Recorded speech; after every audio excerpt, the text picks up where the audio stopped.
For almost 30 years of my life, I struggled with failure and worthlessness. I was always feeling I was never good enough, and as a result, I would just strive and perform and try to prove who I am just to get a degree of acceptance or for people to see me and recognize me, because deep down inside, I felt I had nothing. And when you begin to have those sorts of mindsets, it begins to shape the way you make decisions or the relationships that you have.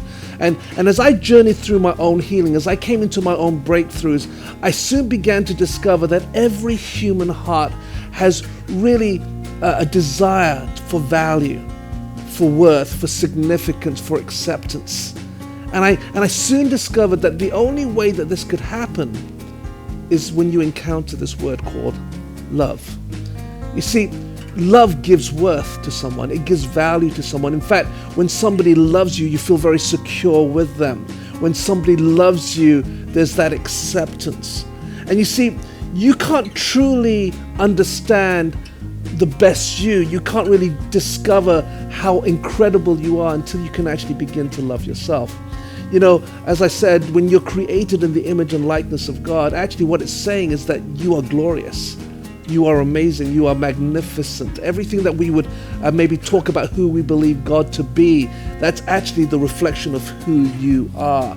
And think about that for a moment, because that's almost incomprehensible. Yet when God sees you through Jesus, that's who He says you are. You become a child of God, and you begin to understand that upon you there's so much favor, but not because you earn it. It's because that's simply the identity that you've been given. And so when you begin to understand this word identity, you begin to ask the questions, who am I? And again, it's about that sense of value, worth, and significance. And so when you begin to look at this question of becoming the best you, where do you get your value? Where do you get your worth? Where do you find your significance? Is it in what you do? Or do you truly believe that just simply being you is the value that you give?